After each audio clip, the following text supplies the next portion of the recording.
can I say before anything else, and I am fully aware quite a few people have gone already for various important reasons, all of the slides will be available and will be posted out. Thank you for reminding me down here on the wrap-up, so we can do that and make sure that everyone has the slides, which have been really useful. So thank you for that. You don't have to sit at the back of the room. You can come forward. I promise I won't bite, and we might even hear you better. And it isn't a church, by the way, so come forward if you want. This session is really about actually trying to get some feedback on what we've just been doing. I want to know whether you were all good in class, whether you answered the questions, and your teachers here are going to give a report and going to tell us the outcome of that. So, and if you are the ones at the back, I'll know you were naughty in class, so I shall probably have to come and ask you. So really, can I come to the team here who facilitated each of those sessions? And what I'm going to ask you for, if you're all mic'd up, yes, all mic'd up, if we can have a short summary of how was it for you? Well, I'm going to start at that end because that was the first group that I was with, if I may, Ed. Is that because biodiversity begins with a B? Okay. We're at the top of the alphabet. Can everybody hear me all right? Is my mic working? Yes, it sounds like it is. Sorry, Izzy, you've caught me. I need to unfold my note. I can talk through whilst we get there. And by the way, this is a bit of an open session. We will have a Q&A afterwards. But if anyone wants to sort of suddenly chip in and remind themselves, or Ed or any of us, about what went well for them, that's good. Thank you. Okay. So we had about 20 people discussing in the biodiversity workshop. I found it a very stimulating discussion, all too short, of course, a really weighty issue with only 40 minutes to cover it. So I think it's fair to say, with the best will in the world, we only skimmed over the top of some really meaty, important subjects. I'm sure that's the same with every session. Our conversation took place in the recognition of the destruction and degradation of natural habitats that has come about because of climate change, but has also contributed to climate change. And I think it's fair to say that there was also recognition that the climate crisis and the ecological crisis are one and the same, and that we can't hope to fix the climate crisis without also addressing the nature crisis. There were comments and observations made that the other groups who were talking about emissions and means of slowing down climate change, that if successful, those actions would give nature time to recover and give humanity time to lend nature a helping hand along the way. Obviously, we touched a little bit on how exactly to do that. The sort of things that we referred to were the need to be able to properly value nature and biodiversity in decision-making, all types of decision-making, though I think we rested most heavily on planning, perhaps given the sort of public sector representation at the conference today. There was also emphasis placed on the side benefits of addressing natural habitats and enhancing biodiversity, particularly health and well-being, and the importance of doing this at landscape scale, where different activities were connected together and not in little isolated patches that had no benefit from the connections between them. There was one suggestion that Warwickshire, Coventry and Solihull would benefit considerably from green corridors across all councils and all cities, and we spent quite a bit of time debating on whether urban areas should be priority or whether rural areas should be priority. Summarising that, I think we all recognise that the scale of the problem or of the challenge posed by climate change is such that we need responses at scale as well, and we will get responses at scale in terms of engagement of people most readily in cities, because that's where most people are, yet it is in the rural areas where there is space, and we'll get responses at scale, particularly in terms of habitat restoration out in the countryside. There isn't simply the space available for such responses in the cities. It was very interesting to hear representation from Coventry, who were on the verge of a biodiversity strategy with the strapline, I think it's of woodlands, wetlands and wildflowers, the 3 Ws, where clearly consideration is being given to converting space that is no longer being used for perhaps amenity to natural habitats. And that sounded very exciting indeed. And the last point that I wanted to just share with you is that we spent a bit of time talking about education in very broad and general terms. A couple of examples, perhaps expanding the success that an emphasis on pollinators is given to getting people to pay proper attention to bees, to get people to care about the less cuddly, the less cute and the less instantly attractive forms of biodiversity, but also generally to give children more opportunities to understand nature and experience nature in the round. Brilliant. I was there. That's absolutely got it. You can come again. Definitely. Well, I think gold stars to everybody, Izzy, including yourself. It was excellent. Really, really good capture of the very broad discussions. Did we answer the questions? I'm not sure we entirely did, but there was some good stuff out of that. I'm going to take the first 3 groups because it feels as if that would be good, and then we'll come to the others first. So, Serena, shall I come to you next? Yeah, of course.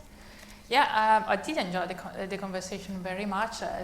My group did the majority of the work. I was just listening, but they were very efficient. They respond to all the questions, so we've got a plan now.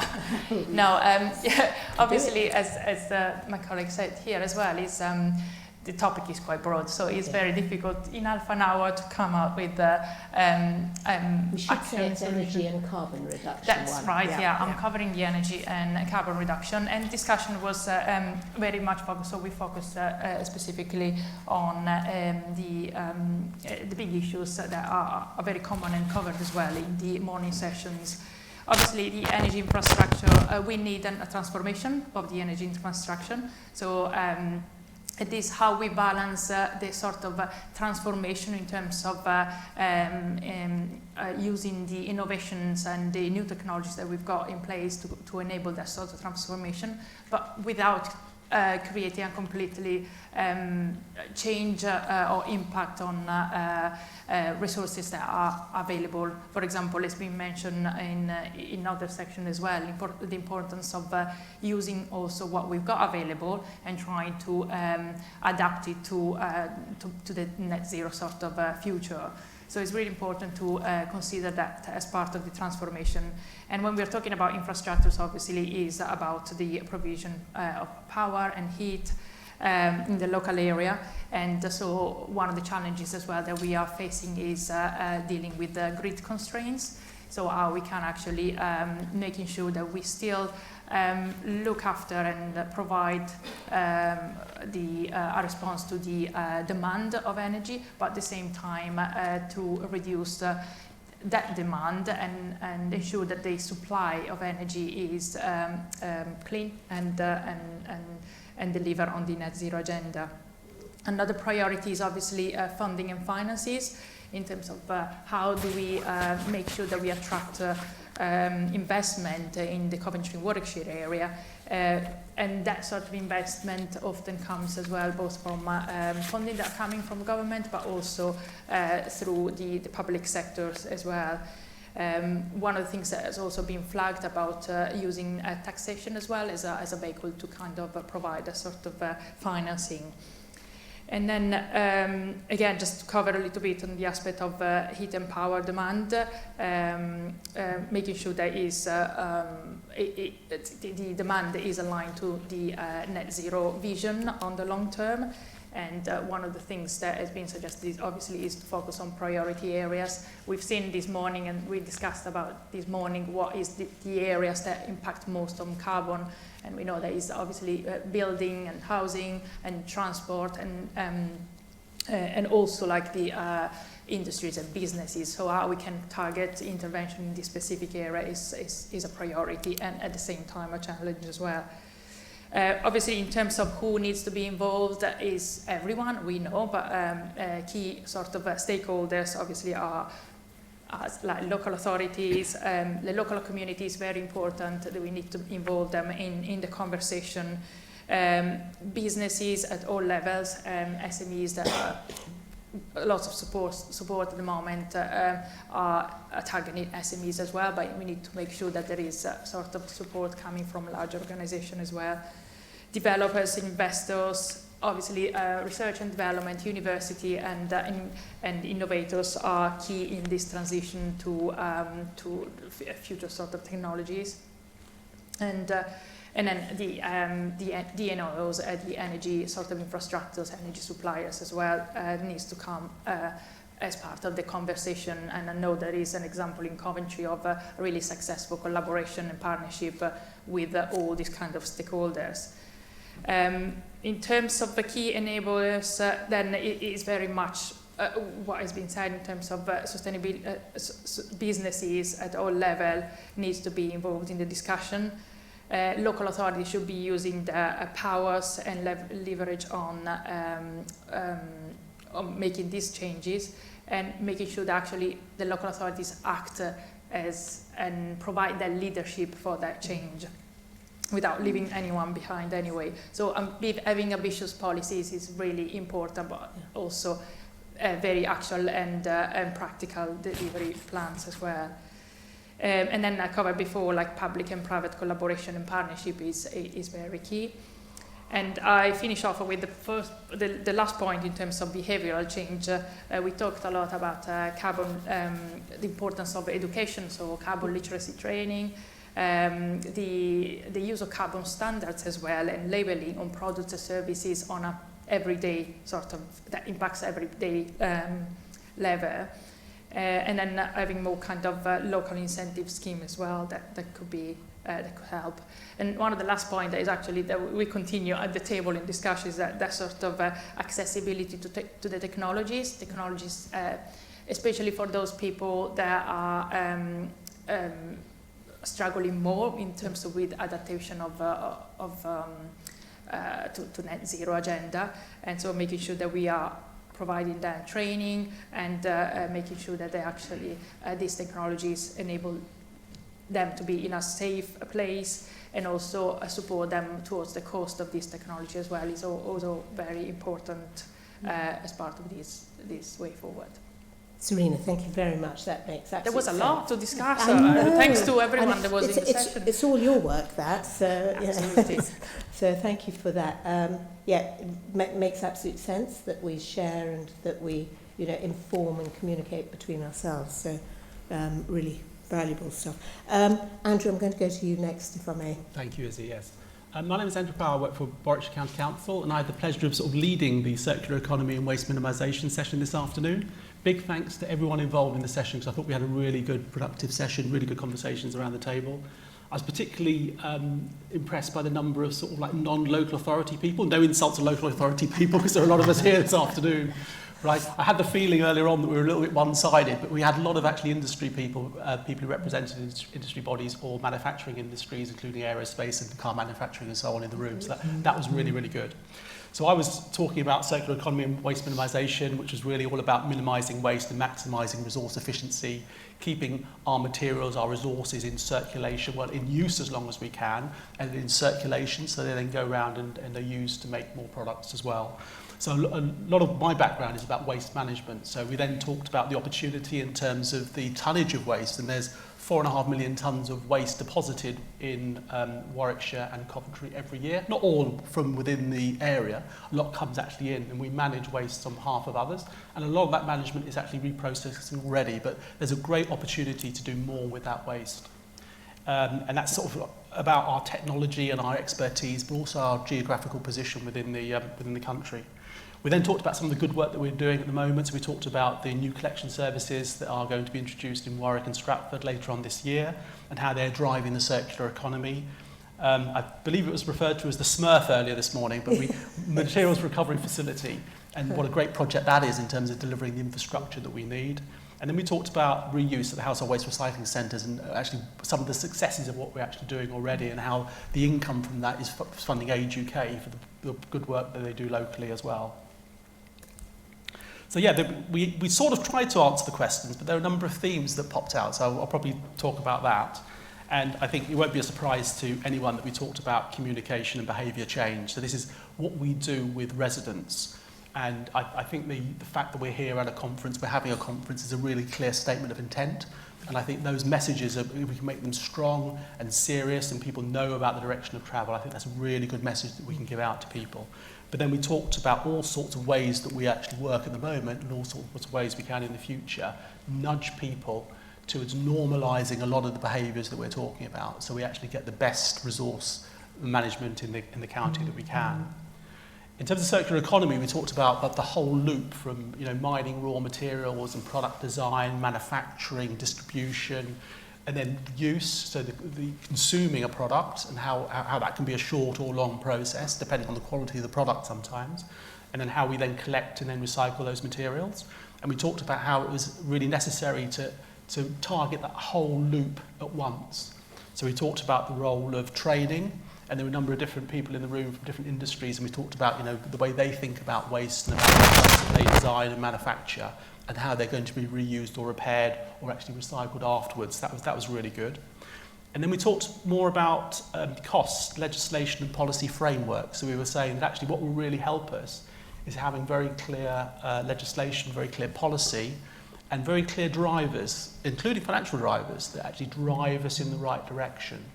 And we talked about how businesses make money, that's what they do, and if you have a framework that allows businesses to make money in a certain area, then they will do that. But if you get the policy framework right and financial drivers right, and cost in some of the climate impact of what we do and what they do, then that actually makes it fair and drives behaviours and people in the right direction. So that was really good. And then in terms of the enablers, I think that's probably a reflection of what I've just talked about, those three areas in terms of communication, behaviour change, good design and training for the whole of the supply loop, and then the legislation and policy framework. There are a couple of things that I'll just bring out just at the end here about supporting behaviour change, because we had a good session on that. It was a very fast session, but perhaps that is why so many ideas just came out. This was right at the end. So people were talking about leading by example, and about if we all do things and actually lead people, and we can lead people just by having a conversation. Somebody wrote down, have a conversation. If we talk to people about what we're doing, if we talk to people about what we're thinking in the direction of travel, that's really good just to have that as a conversation and to have more of those conversations. And then there was a section about making it trendy, and after you've made it trendy, to normalise it, so it just becomes the way we live, what we do on a day-to-day basis. But yes, thank you again to everyone involved in my session. I think it was a really good session, and sorry the feedback didn't do it justice, because I don't think it covered everything that we wanted to cover. Well, we'll gather everyone, and we'll see if we've got a little bit of time. So hopefully, if people want to come back on anything after everyone's had their session, then we might have 5 or 10 minutes. So, because I won't take long to wrap up, hopefully. Right. So then we all changed around. We all moved the deck chairs, and we got into another breakout session, another 3. So I'll do pretty much what I did do last time. So I shall start with Christine. Thanks, Izzy.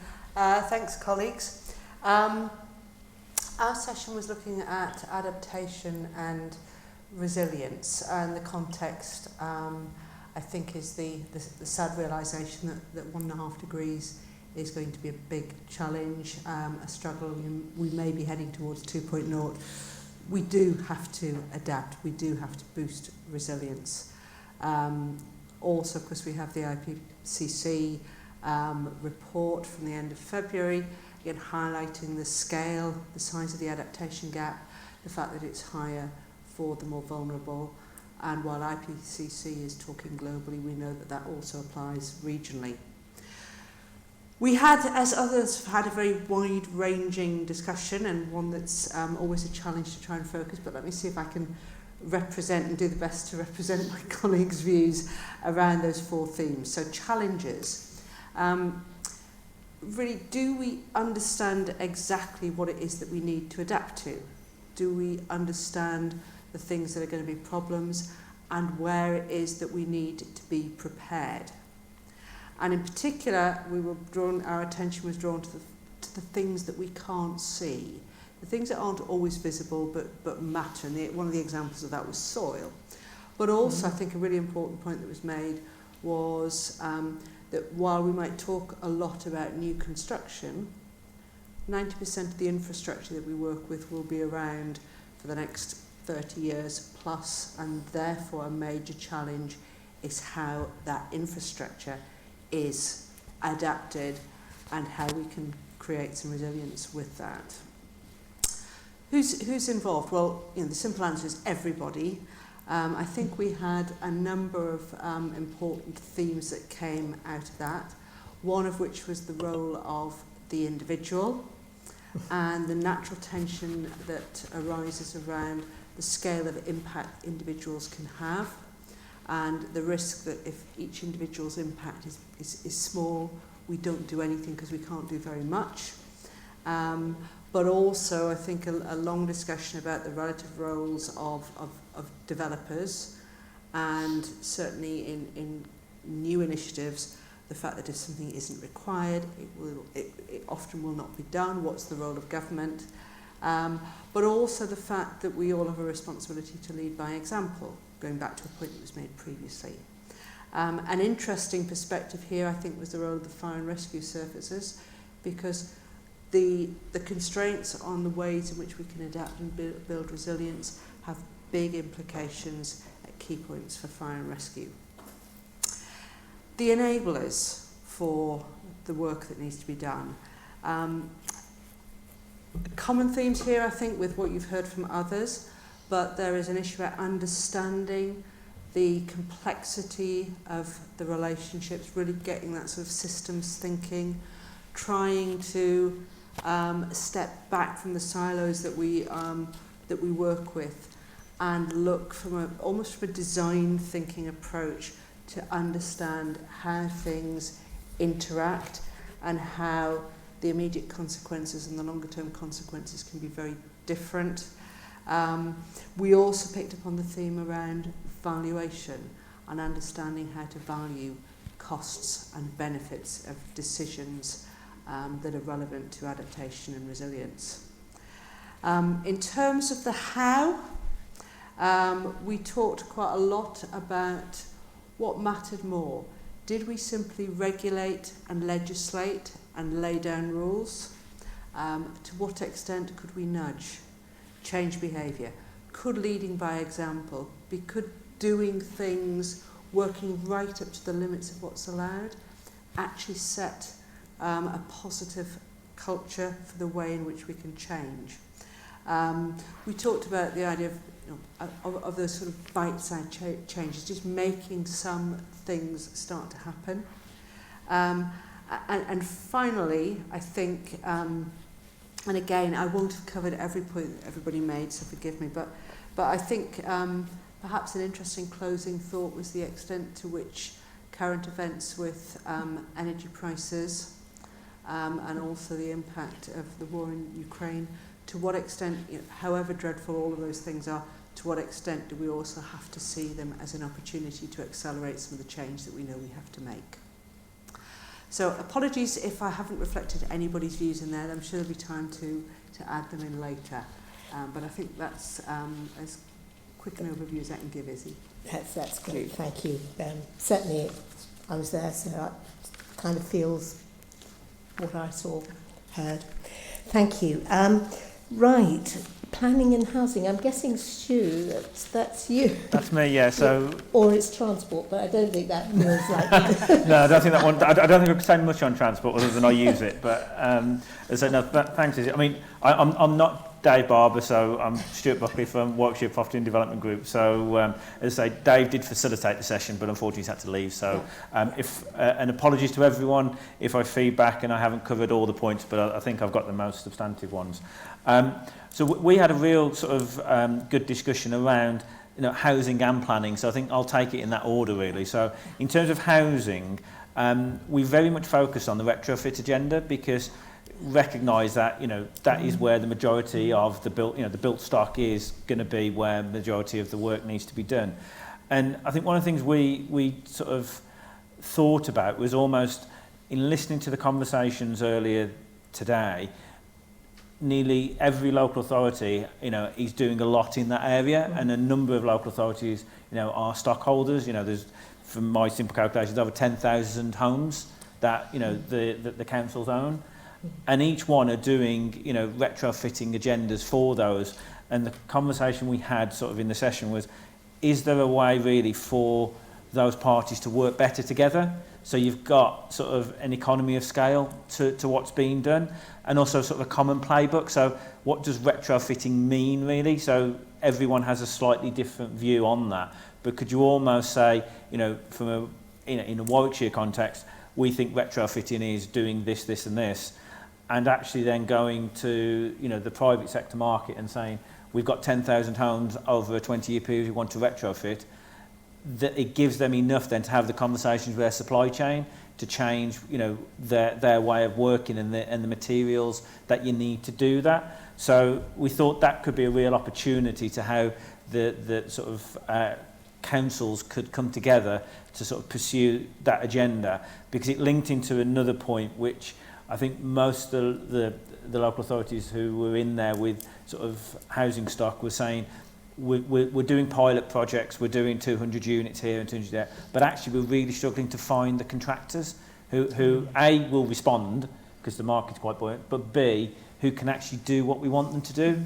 So whereas if you could give them, the 1,000 units to do, they'll be responding and they'll start to ramp up and get into that mindset of doing it. So that was one thing, and I think it led into a conversation then on skills, because again there was a feeling that actually the skills aren't there to do in that context of retrofitting, but in a wider agenda from sort of climate and change, is how do we have that conversation really. So one of the thoughts was, do we have a similar session to this with the FE and HE organisations in Coventry and Warwickshire, and actually ask them what is it they're doing, but also what do they think needs to be done, and then bringing the private sector and so forth. Is that the right thing?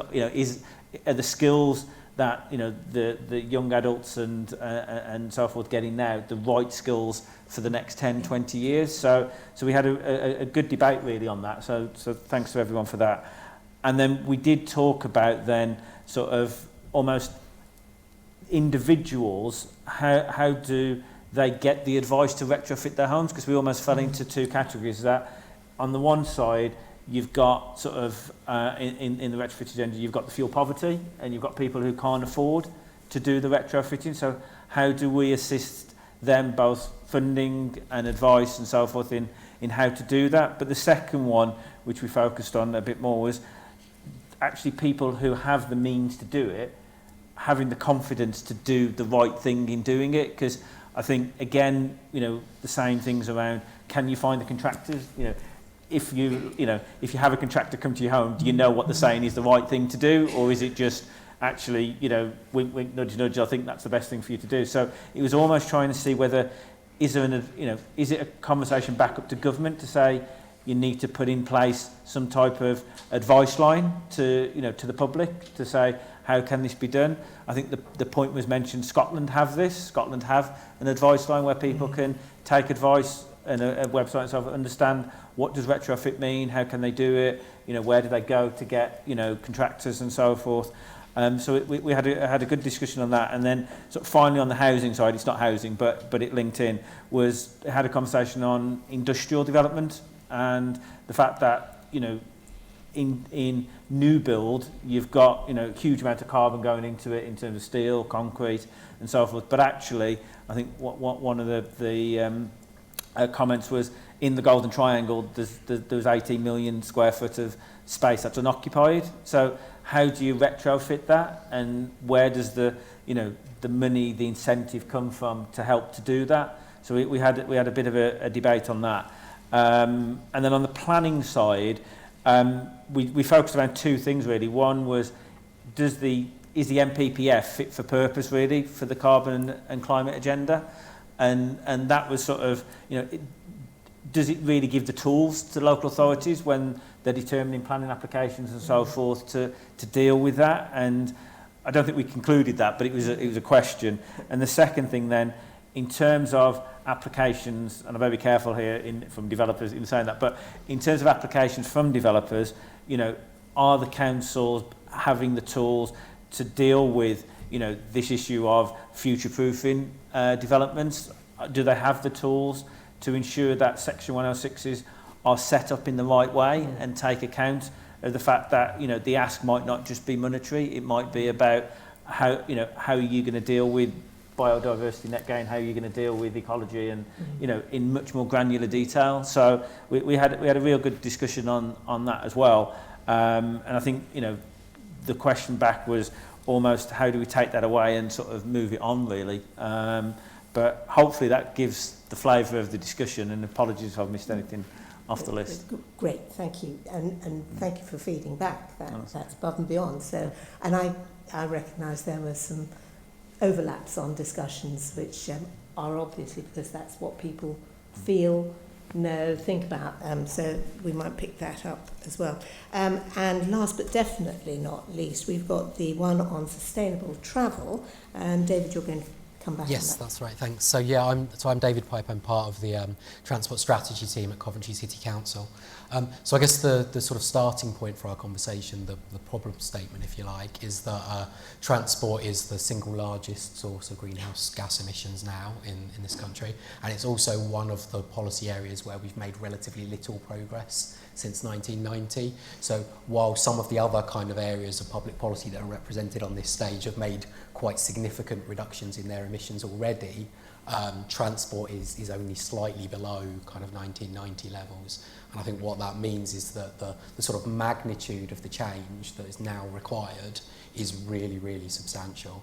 And so we talked about the need for two things really. So first of all, bringing about a really substantial change in the way that we travel. So right now, 73% of journeys into the centre of Coventry are by car, and that's just fundamentally not sustainable going forward. We're going to need a major shift towards public transport, walking and cycling, and also needing to accelerate the shift for all kinds of vehicles away from petrol and diesel and towards electric or other forms of zero emission, which is again an area where we've only really started to scratch the surface at the moment. Something like 1% of vehicles are electric at the moment. So that's the starting point and the challenge, if you like. We talked a lot around then what are the obstacles to prevent us making that challenge, and then some priority areas. So I guess starting with the obstacles, we talked a bit about how bringing about a change in people's travel behaviour is maybe more difficult in some locations than others. So for example, it's much easier to create high quality, high frequency public transport systems in urban Coventry than it is compared to some of the more rural parts of Warwickshire, where that's always going to be more of a challenge, and a service like that is never going to be commercially viable. And we also talked about how it's much easier to shift the sort of shorter journeys that are within a single urban area compared to intra-city travel. But actually, the majority of carbon emissions from transport come from longer distance journeys. And right now, we have very good public transport connections with Birmingham and with London. But if you want to travel to any other urban centre that's not on that train line, it's most likely that car is your default option, and that's not an easy fix. We also talked a little bit about the difference between where we're building new areas, so extensions to urban areas, where you've got an opportunity to design something from scratch and you can try to build in the infrastructure for sustainable transport from the start, compared to the challenge of trying to retrofit our existing cities, which is of course much more challenging and much more difficult. Another area we talked around was the difficulty, and this is around public transport specifically. There's a kind of constraint imposed by the fact that we require commercial viability in our public transport systems, which of course not all countries necessarily expect that to the same extent that we do. But that is a constraint that often prevents, you're constrained to a certain level of provision because you can only do largely what's commercially viable with a small amount of subsidy on top, and that's a real challenge. And then we also talked about challenges and barriers to people making the change and behaviour change.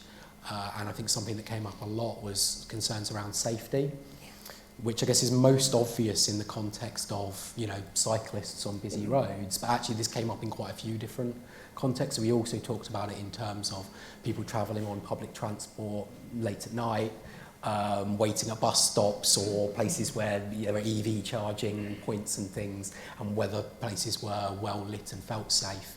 And the contrast between that and travelling in your car when you're in your own enclosed bubble and it feels like a safe space, and that as an obstacle that we have to get over if we want people to travel in a different way. So then we talked a bit about some of the priorities and some of the areas that we would want to focus on, and we talked a little bit about the importance of having both carrots and sticks. So I think obviously we recognise that there's a major investment required in new infrastructure for public transport, walking, cycling and so on. But I think quite a few people in the room also felt that people would probably need a bit more of a nudge than that in order to encourage them to do it. And I think at least some people in the room were quite keen on some of the measures that have been introduced in other cities around, road user charging, workplace parking levies in places like Nottingham, things like that. We also talked about the option to remove some journeys altogether. So there are a few opportunities here. Obviously, the kind of post-pandemic work from home environment and what we can do to maybe encourage employers not to drag everybody back to the office just for the sake of it, but to recognise that there is a benefit to more flexible working, including an environmental benefit to that. And we also talked about a kind of planning opportunity in terms of one of the things we saw during the pandemic was more people using their local shops and facilities instead of necessarily always going to the city centre. And I think that's given rise to this idea around the sort of 15-minute city, which is this concept that if you live in an urban area, you should be able to access most of the things that you need within a 15-minute walk of your house. And so there's something about how we plan the places that we live and whether there is an opportunity to build in that kind of concept. And then I think maybe lastly, just on a really practical point, something that I hadn't previously thought about was the sort of ability that we have as organisations that between us have perhaps quite a lot of spending power and we procure a lot of stuff. And do we ask those questions of the people that we work with and the people who we give our money to about what are they doing with their own fleets, with their own policies around work from home and so on? Do we require of our partners and the people we work with the sorts of behaviours that we need to see? Thank you, David, and that is a very good segue to end on, so thank you for that. Time is actually going to beat us, so we've got about 5 minutes to wrap up at the end. There's just a couple of things I just need to say. So firstly, there are some thank yous, some obvious thank yous that we need to do. I need to thank the University of Warwick for enabling this wonderful event today and for this great venue. It is lovely, isn't it? I want to thank those presenters who contributed to our thinking process this morning, which was really good, and they put time and effort into getting those slides and those presentations together. Our facilitators here, who did a wonderful job on guiding those conversations and feeding back your work as well. So thank you for that work today. I really want to thank too the team of Warwickshire, under Steve, under you, and all of those who had put a lot of time and effort into pulling this together today. It doesn't just happen like that. So thank you for that. And there'll probably be a whole load of work that carries on after this, which I hope you will get the benefit of as well. But actually none of it, absolutely none of it would be worth tuppence halfpenny if you weren't here contributing and giving up your day, which is a big give up, and I'm very appreciative of that, to help us in our thinking process. So thank you, and I think hopefully just internally a big clap for all of you. So I guess the big thing that we all now need to say is, so what? What now? Where do we go from here? We were all prepared to give up this day because it mattered, and now we need to take this forward. And I think there are one or two very obvious things. There's going to be a bit of a write-up, and what we will do is make sure that you're all engaged and part of that, and we can then take this forward. I would throw out a few things that I think we could probably take forward. Firstly, absolutely harnessing the power of those young people who contributed today, that ongoing discussion that we need to have, and finding time and space that works for them, because they gave up some of their day and some of their school hours to do this. And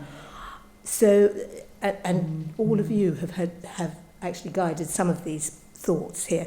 So harnessing government funding by perhaps working together and getting some scale around what we can do, because there's no doubt that if we've got that joint ambition evidenced and we're bidding at some scale, the likelihood is we'll get more out of that central pot. And then, of course, there's harnessing the collective power that gets us to that point, influencing change, influencing others who maybe haven't been here today, haven't found the time. So we've all got a role to play within that. I think there's something that we could do, which is capturing the moment now. So, what are we doing? Do we know what we're all doing? Perhaps we could share that, calculate what our budgets are on this spend, carbon budgets, and perhaps the cost we've got, and looking at whether there's a better way of doing that, whether collectively we might even want to do that. There's some simple practical stuff I would suggest around, actually finding a forum for us to work on a regular basis to look at that. And one of the big opportunities I would suggest is we've just had the Levelling Up white paper.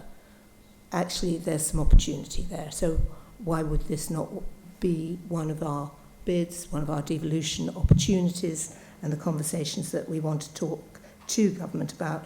And bearing in mind that climate change will affect the most vulnerable people. So levelling up, it will touch those opportunities for us. Collaboration, thinking about our own fleets. Can we do something better together? Pop that out there. We're all doing tree planting. We've heard about it today. Perhaps we should look at the scale, the opportunity around that, and whether and can I just talk about hedges as well as trees? Hedges become trees if you do nothing with them. So, and we talked about hedges, I think, didn't we, Ed? So, yeah, hedges are good. Birds like going in them. And a sub-regional and scoring strategy. So, actually, if what we do, then we need to check out, see, evidence it, and see whether we've made achievements that are worth putting out there. So I think some really great results. I'm very grateful to you. If you feel there's anything that you want to put in, contribute, feedback so it gets captured, I'm looking at Steve. Go to Steve, not me. There he is. And we will make sure that that's in there. Thank you. Thank you very much for today. It's been really good. And it's been lovely doing it in person, getting those ideas sparking. Well done, all of you.